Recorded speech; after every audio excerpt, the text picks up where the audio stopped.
Hi, and welcome to the Plastic, Reconstructive and Cosmetic Surgery Journal Club vlog for the Plastic Surgery Journal Club, which was held on Wednesday, May the 2nd, 2012. I'm Dr. Damien Marucci, Consultant Plastic Surgeon, and this is Dr. James Allen, Consultant Plastic Surgery Registrar at St George Hospital in Sydney. Okay, so the first paper we looked at was the Epidermal Regeneration by Micrograft Transplantation with Immediate 100-fold Expansion by Hackle et al. They're from Boston, Massachusetts, and this was published in the March 2012 PRS. So, James, what did people think about this paper? Well, we thought overall it was a good paper. They used an animal model. They took 8 pigs and created wounds down the back and applied micrografts to one half of those wounds, and the other half of the wounds were control. And with a 100-fold expansion of a minced graft, they found that the wounds healed quicker and were more robust in the initial stages. And they also made the point that it didn't matter whether the micrografts were actually placed epidermis down or dermis down, they all seemed to heal the same. In terms of the discussion of the paper, what did the people at the Journal Club think about whether the paper was good or bad, or applicability, or... They felt that the applicability of this particular technique may be limited due to the fact they used a polyurethane wound chamber during the wound healing process, and I'm not sure if that would be something that could easily be used really in a burns patient. But they did mention that in a similar situation in a moist wound healing environment that the micrografts took quite well, and they mentioned a case report of a American. There was a civilian in Iraq who had burns to 54% of their body, and there was a case report that they used this technique, although I'm not exactly certain how they kept the moist wound environment, but using this mincing technique of the micrograft in order to get a completely healed wound, which given a 54% body surface area burn is a good effort. One of the issues which was raised was that they apply a fluid which has got a keratinocyte culture medium essentially on day one.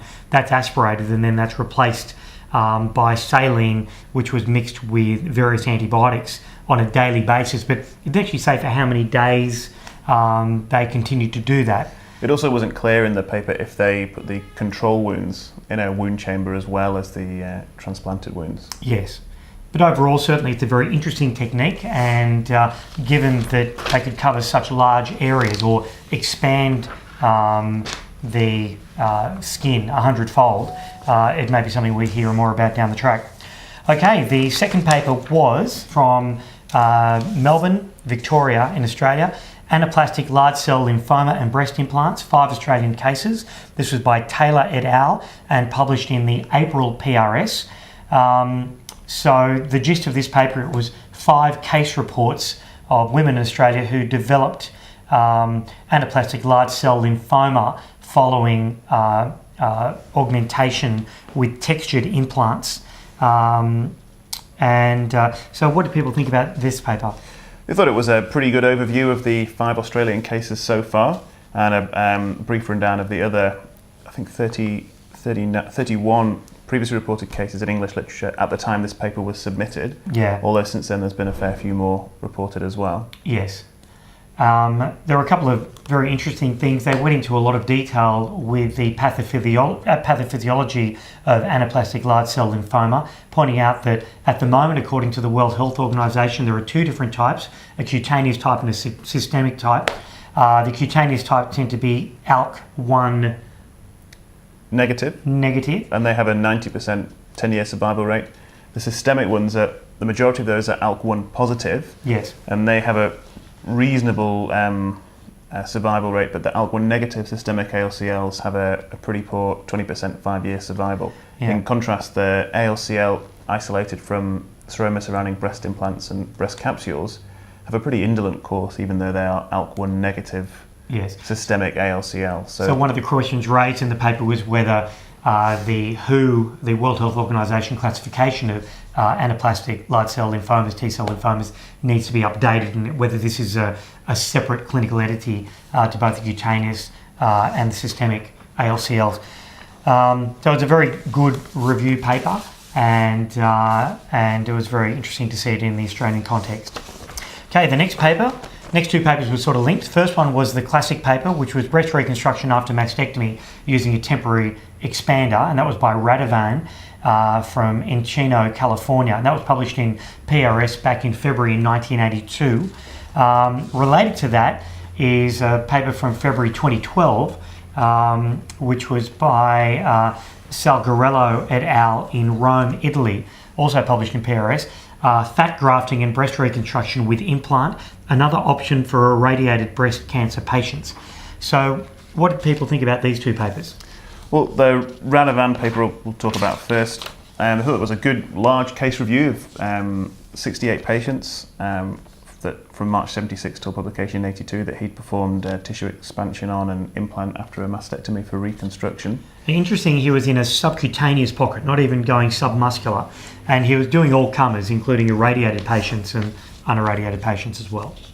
And the complications that he did have, the 2 cases of necrosis were in those patients that were irradiated, although it wasn't clear from the article what percentage of those patients were irradiated, who he had reconstructed. Yes. But certainly this is a classic paper, and if you're in the exam and you're talking about tissue expansion for breast reconstruction, if you can pull the name Radovan out of the top of your head and PRS 1982, it might help you along your way. The next paper we mentioned was fat grafting and breast reconstruction with an implant, another option for irradiated breast cancer patients. One of the issues behind this paper was if a patient's undergone radiotherapy, the vast majority of plastic surgeons performing breast reconstruction would not advise simply putting a tissue expander or an implant in the irradiated bed, whereas this group in Italy were pre-treating the area with structural fat grafting on at least 1 up to 3 occasions to improve the quality of the skin, and then either placing an implant or a tissue expander. Well, I think they're all getting a tissue expander, weren't they? There was some patients who had a quadrectomy or a lumpectomy who went straight to an implant. To an implant. So they felt that restoring the soft tissue after radiotherapy would allow for safer replacement of an expander or an implant. And they had some pretty strict inclusion criteria for the patients that they used.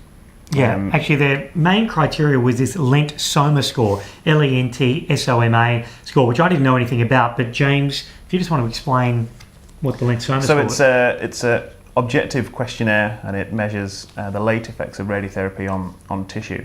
And there's a number of categories, including edema, telangiectasia, breast edema, pain, ulceration. And if you have, for example, 1 telangiectasia per centimetre square, that gives you a Lymphoma score of 1, and 4 telangiectasia gives you a Lymphoma score of 4. So for you to be excluded from these chaps in terms of being a candidate for this operation, you really don't have to have skin that looks like irradiated. Irradiated, yeah. Because they were anything above a Lymphoma score of 2 was not. They were not accepted into the study. So basically, it's patients with very mild changes of radiotherapy on their chest wall following mastectomy or lumpectomy. However, in that group of patients, their results were pretty impressive, and their clinical outcomes seem very impressive. They use the breast Q satisfaction scale, which is a patient-rated satisfaction scale, and all patients were satisfaction was high or very high, and according to the table that they used, judging their clinical outcome based on clinical photos and clinical correlation, their outcome was excellent in most of the patients, or very good in the vast majority. Yeah. So these are patients who want to avoid a flap but have had previous radiotherapy, so possibly structural fat grafting prior to placement of a tissue expander and or an implant is an option. Once again, there are still controversies surrounding using structural fat grafting in the presence of residual breast tissue for someone who's just had a lumpectomy or quadrilectomy. Some patients at the Journal Club even raise the issues that is structural fat grafting safe for patients who've had a complete mastectomy.